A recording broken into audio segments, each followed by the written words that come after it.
Pandes berdoa buat firman Tuhan.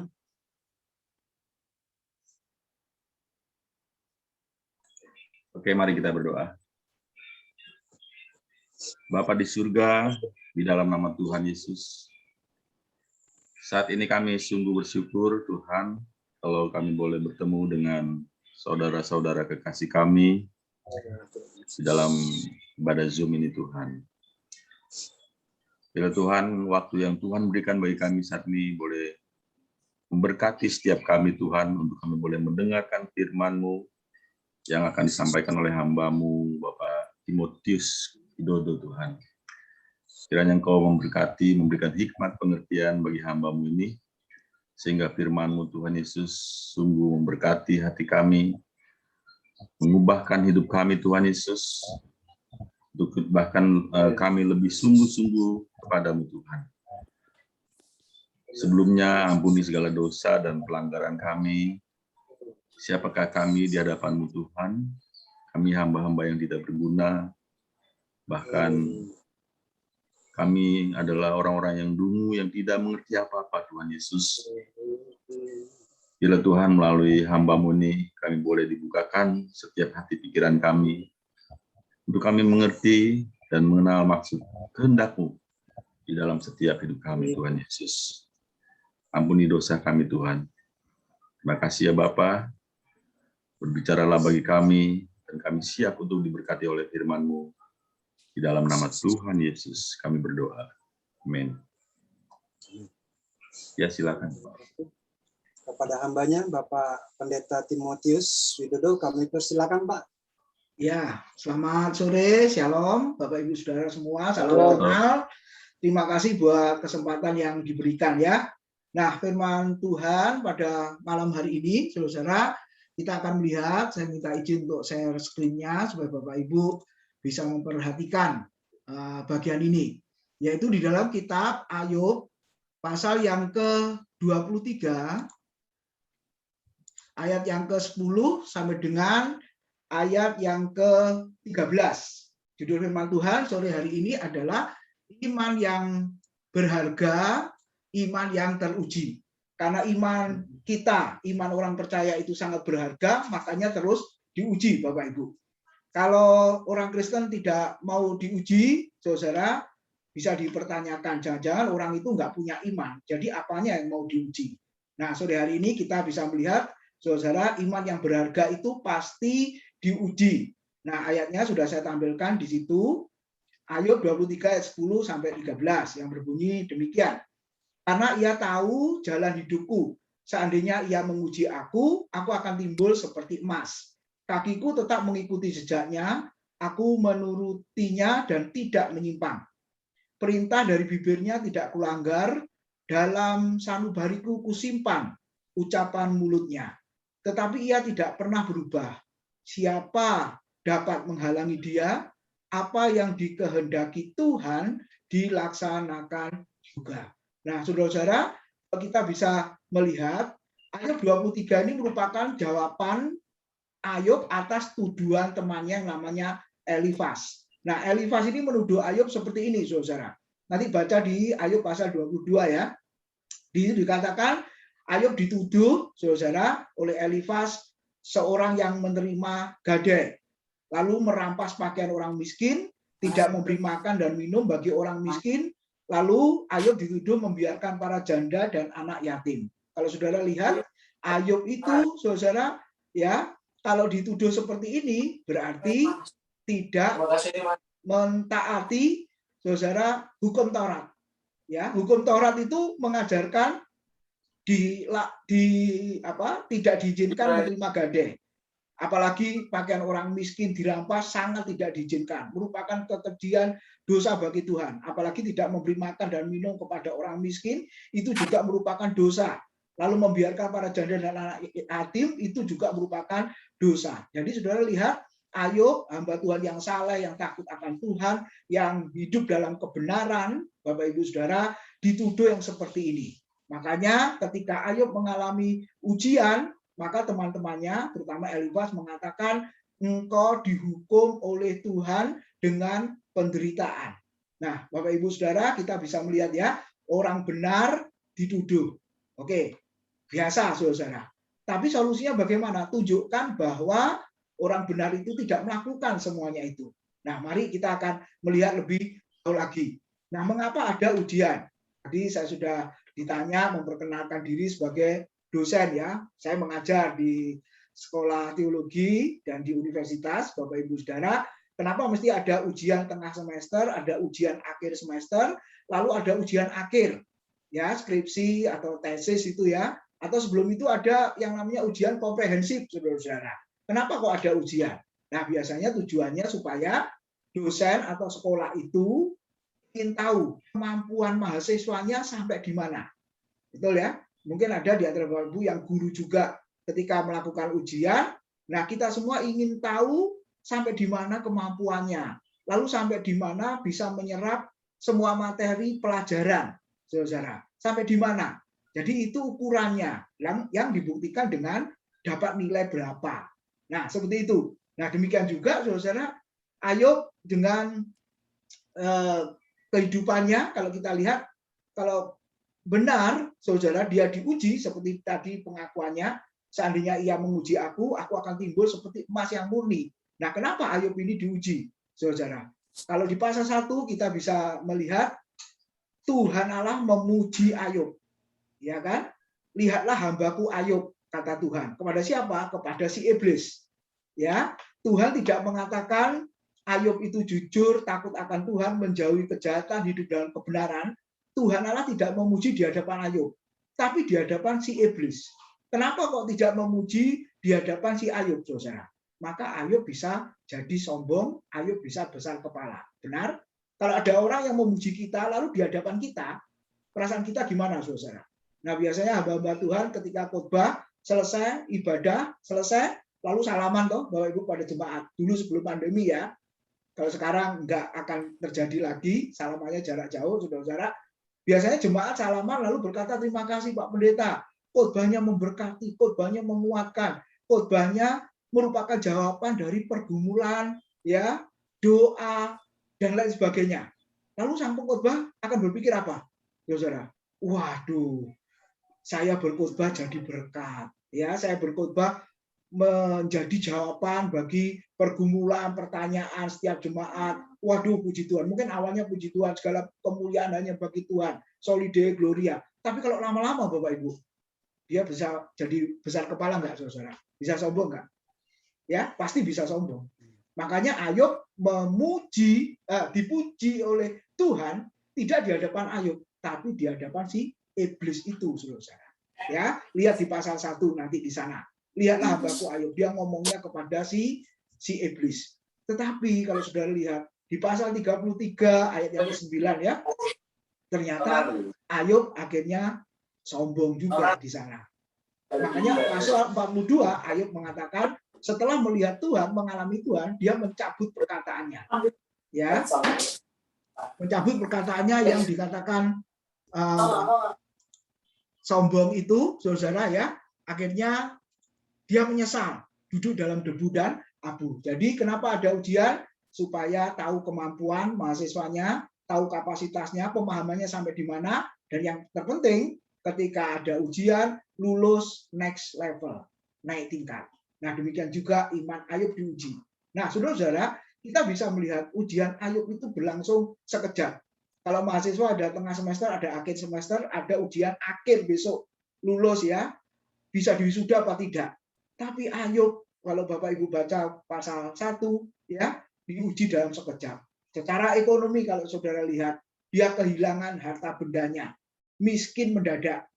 Saudara, kalau orang miskin setahun baru miskin, stresnya sudah minta ampun ya saudara-saudara. Tapi Ayub ini dalam sekejap miskin mendadak, kehilangan harta bendanya, kambing dombanya mati, saudara, harta bendanya habis. Lalu keluarganya, kalau kita lihat, anak-anaknya semuanya mati dalam sekejap.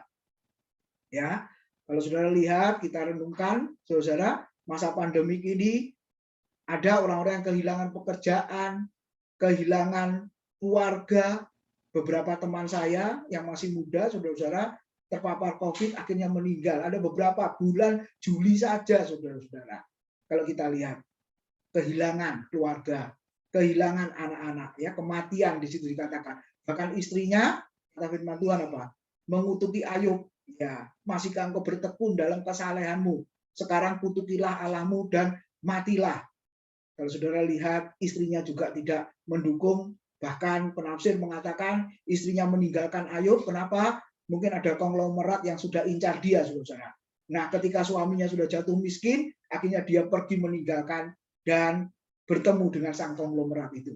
Nah, saudara-saudara, mari kita bisa melihat dalam keadaan seperti itu apa yang dialami oleh Ayub. Kalau kita mengalami yang sedemikian rupa saja, tadi ada ibu yang bersaksi terpapar COVID sudah seperti itu ya, tapi Tuhan baik, lalu ditolong dan lain sebagainya. Lalu secara fisik, Bapak Ibu lihat tubuhnya kena penyakit. Nah, penafsir mengatakan ini kanker kulit, ya sampai gatal, tidak bisa digaruk dengan tangan, tapi dengan beling kata Alkitab. Akhirnya lukanya tambah parah, ya kita cari gambarnya. Nah, itulah muncul yang seperti itu. Lalu secara mental akhirnya mempengaruhi, saudara, secara fisik akhirnya mempengaruhi secara kejiwaan. Ya dia bingung, saudara, ya bahkan nyaris gila, dia berkata seperti itu ya. Bahkan dia mengutuki hari kelahirannya di pasal yang ketiga. Buat apa aku dilahirkan kalau akhirnya mengalami hal yang seperti ini? Lalu secara sosial, teman-temannya menjauhi. Saudara, kenapa? Karena mereka berpikir Ayub sedang dihukum oleh Tuhan. Makanya dia menderita. Biarkan dia masuk dalam prosesnya Tuhan dan lain sebagainya.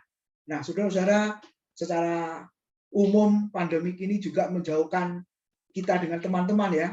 Saudara, dengan Pak Lukas tadi sudah dikatakan berapa lama nggak ketemu? Ya lama. COVID ini aja sudah 1 tahun 4 bulan. Ya, saudara-saudara ya. Ya, tapi puji Tuhan melalui internet bisa ketemu. Ya, saudara ada dari Bekasi, dari mana-mana. Ya, saudara-saudara kita bisa bertemu melalui sarana Zoom pada sore hari ini.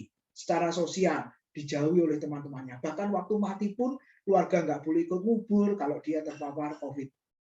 Rumah duka, Bapak Ibu, sepi sekarang. Beberapa kali saya ke sana memimpin saudara pemberangkatan ya, pemakaman. Waduh, saudara, hanya keluarga inti saja yang hadir. Nah, saudara, itulah keadaan Ayub dan juga keadaan kita. Secara emosi dia tertekan, tak ada harapan lagi. Dan yang terpenting secara rohani. Nah, ini yang dialami juga oleh banyak orang Kristen ketika mengalami hal-hal seperti yang dialami oleh Ayub. Di mana Tuhan itu? Di mana Allah itu? Allah kok diam? Sudah berdoa, berseru, berteriak, kenapa Tuhan seolah-olah tidak mendengarkan? Nah, Bapak Ibu Saudara, kira-kira itulah yang dialami oleh Ayub. Yang juga dialami oleh orang percaya sebagian besar di masa pandemik ini. Nah, saudara-saudara, apa jawaban Ayub terhadap semuanya itu? Tadi yang pertama dikatakan, ia tahu jalan hidupku. Ia Tuhan di situ. Ya, Tuhan tahu jalan hidupku.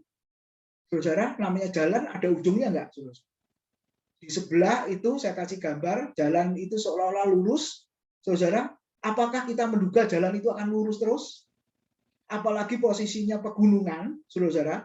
Apakah yakin seperti jalan tol lurus, mulus, saudara, bisa dengan kecepatan tinggi? Oh tidak, saudara. Kenapa? Apalagi itu mendaki, bisa naik, bisa turun, bisa belok kiri, belok kanan, beloknya menukik, saudara ya, sangat tajam dan lain sebagainya. Saya ingat ketika pelayanan di Pucang Laban, daerah Tulungagung, sekitar 70 kilo ke selatan, Bapak Ibu, mendekati pantai selatan. Waduh, saudara, melewati 3 hutan. Ya, ada murid saya, hamba Tuhan, lalu saya diundang pelayanan di gerejanya di sana, satu-satunya gereja di sana, saudara. Waduh, jalannya naik turun, tikung sana, tikung sini. Waduh, saudara. Ya, Alkitab mengatakan Tuhan tahu jalan hidupku. Saya kasih contoh lagi yang kedua. Di Surabaya ada yang namanya bis Surabaya, saudara. Itu naiknya bayarnya nggak pakai uang, tapi pakai botol kosong, botol aqua ya, saudara. Seumur-umur baru kali itu kita naik jurusan Surabaya Barat sampai ke Surabaya Timur, PTC ke ITS sana, saudara. Memang kita menuju pulang, rumah kami kan daerah timur. Nah, saudara, ketika naik bis itu, karena baru pertama kali, saya tidak tahu bis ini lewat, ya melalui internet bisa dilacak ya, lewat jalan ini gitu. Katakanlah belum punya internet, nggak ada, saudara-saudara. Terus ketika kita naik, apa yang terjadi, saudara? Kalau saya dan saudara tidak tahu jalannya, saudara pasrah nggak sama sopirnya? Ya, atau saudara tinggal tidur sambil ngobrol sama satu dengan yang lain, kan begitu, saudara. Tapi kalau saudara tahu jalannya, pasti saudara ngomel-ngomel. Ini harusnya belok kanan, kenapa belok kiri? Ya toh, harusnya lurus, kenapa belok? Ini jadi tambah jauh dan tambah lama waktunya.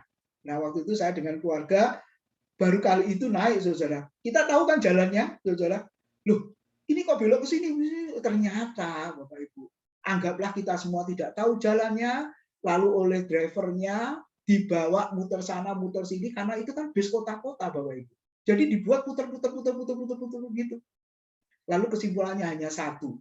Kalau yang seperti itu, jangan bersungguh-sungguh, jangan ngomel, ternyata nggak berani tanya kepada konduktornya apa sopirnya ya. Pak, kenapa kok belok sini? Harusnya kan belok kanan. Tidak, saudara-saudara. Jawabannya hanya satu. Nikmatilah perjalanannya. Iya kalau itu dalam kota. Kalau luar kota, gunung-gunung, bisa belok kiri, belok kanan, naik turun, yang tidak terbiasa akan mual, pusing, dan akhirnya muntah.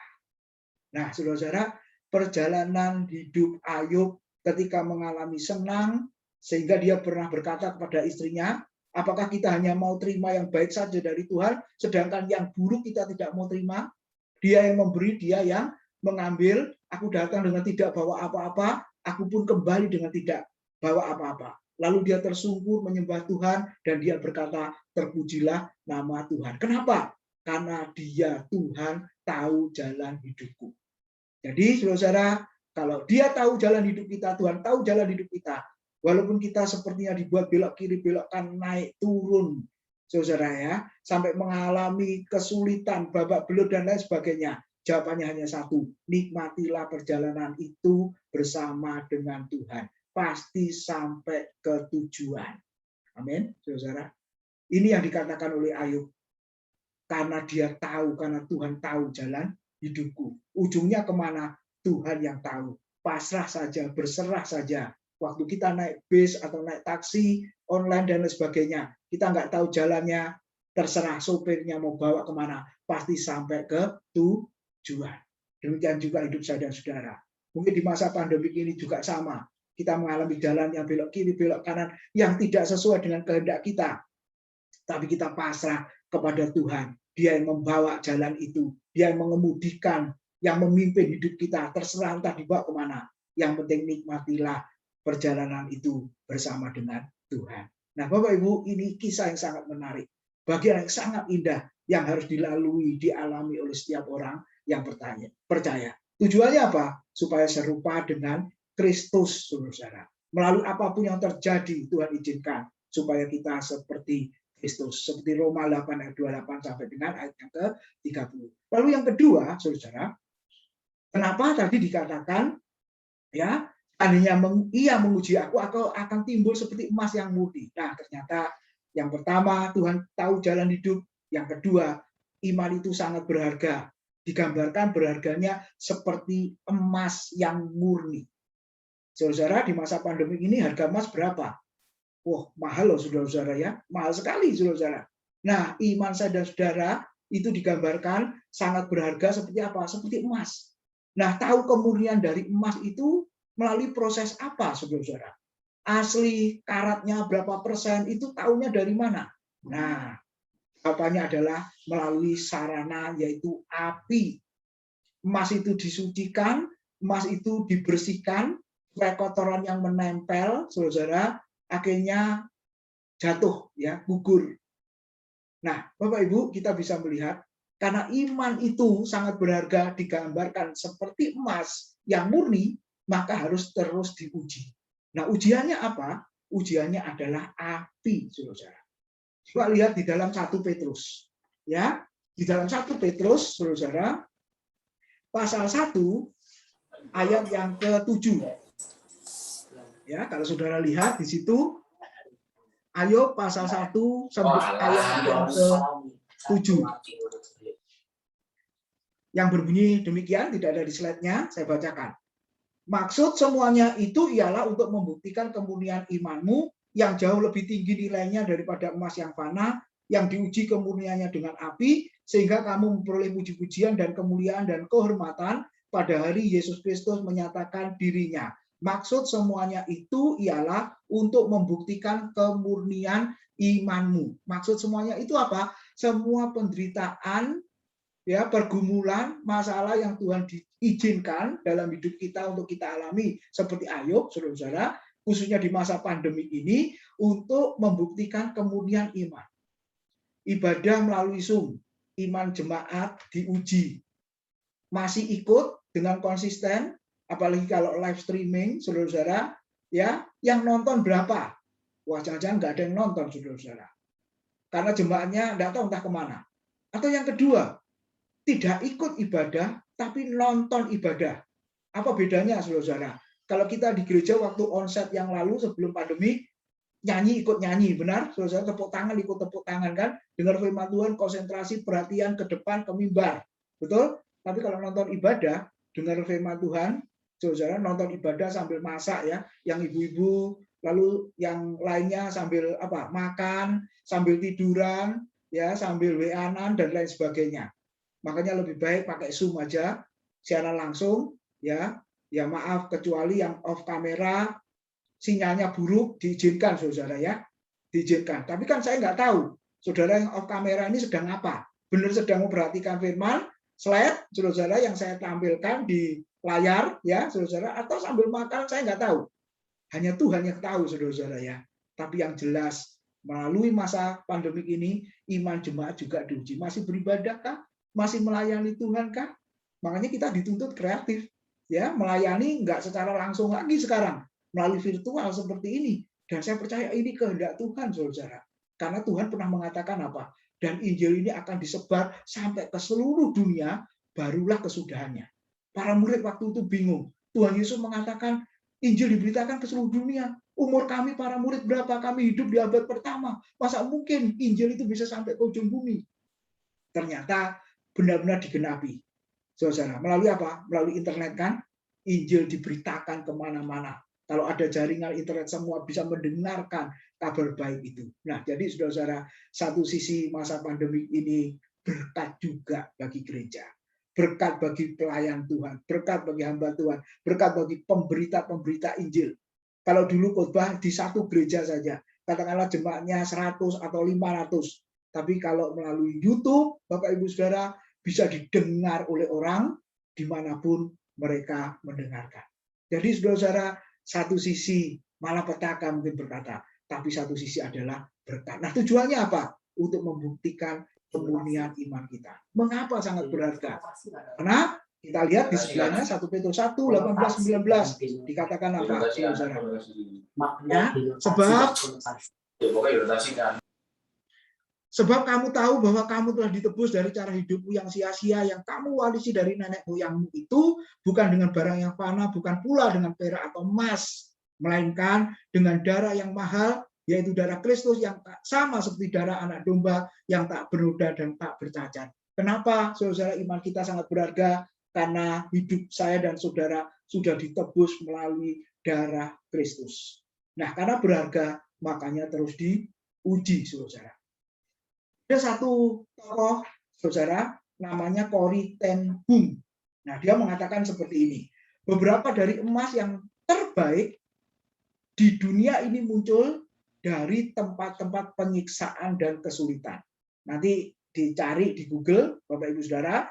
Nah, nama lengkapnya ibu ini adalah Cornelia Arnolda Johanna ten Boom. Kelahirannya sama dengan kematiannya. Tanggal lahirnya sama dengan tanggal kematiannya. Dia dilahirkan 15 April tahun 1892 di Haarlem, Belanda. Lalu dia meninggal pada tanggal 15 April 1983 di Placentia, California, Amerika. Jadi dia berumur berapa? 91 tahun. Tanggal kelahiran sama dengan tanggal kematiannya.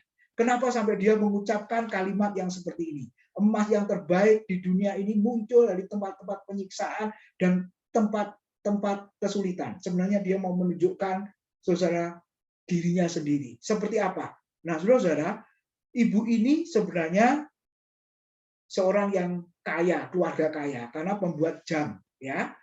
Nah, karena dia memiliki sifat dermawan, lalu dia juga berani dan penuh kasih. Buktinya apa? Dia membantu banyak orang Yahudi yang melarikan diri dari nasi pada waktu itu, ya. Akhirnya dia menyembunyikan dan memberi perlindungan. Baik hati, menolong orang Yahudi dari kekejaman bangsa nasi atau Jerman pada masa itu. Lalu apa yang terjadi, saudara? Ada orang yang berpura-pura ya menjadi keturunan orang Yahudi. Akhirnya orang ini menjebak ibu Cornelia dan akhirnya melaporkan ke pemerintah Jerman sehingga ibu ini ditangkap dan disiksa dengan kejam. Nah, kita bisa melihat kenapa ibu ini akhirnya dijuluki dengan sebutan wanita teladan yang penuh dengan pengampunan. Seorang wanita inspiratif yang memilih, ini perhatikan, untuk memberi pengampunan kepada penjaga nasi yang paling kejam waktu itu di kamp konsentrasi Ravensbrück saat pendudukan nasi, di mana penjaga kamp tersebut melihat dirinya dan adiknya Betsy Boom berjalan telanjang. Jadi Bapak Ibu, kita bisa melihat dia dihukum dengan telanjang, disiksa dengan kejam oleh pemimpin nasi pada zaman itu. Tetapi apa yang keluar dari mulutnya yaitu kata-kata, kalimat-kalimat pengampunan. Makanya dia berkata, mengalami kesulitan, mengalami penyiksaan, akan timbul seperti emas yang murni. Dan itu menunjukkan siapa dirinya ketika dia mengalami itu. Bagaimana dengan hidup Bapak Ibu Saudara? Apakah seperti itu? Lalu ada tokoh kedua, namanya Paul G. Karam. Ya, ini penulis buku sebenarnya. Bukunya mengubah kutub menjadi berkat. Ya, tafsiran kitab Ayub, saudara. Dia mengatakan, menulis, tidaklah selalu merupakan suatu berkat bila segala sesuatu berjalan sebagaimana keinginan kita. Bersyukurlah kepada Allah bila ia menutup suatu pintu dan mengecewakan rencana-rencanamu. Seseorang pernah berkata, setiap pintu yang ditutup Allah bagiku, walaupun bagaimanapun juga hanya merupakan suatu pintu penjara. Dengan kata lain, bila ia berhasil mendapatkan apa yang ia kejar, ia pasti akan menyesal berada di dalamnya dan ingin keluar daripadanya. Hanya Allah yang mengetahui apa yang akan membuat kita bahagia, sedangkan kita tidak. Perhatikan, tidak selalu merupakan suatu berkat bila segala sesuatu berjalan sebagaimana keinginan kita. Benar, saudara? Harusnya keinginan Tuhan yang kita ikuti, bukan keinginan kedagingan kita. Lalu dia melanjutkan, percayalah kepadanya, dan biarkan dia mengubah arah kita.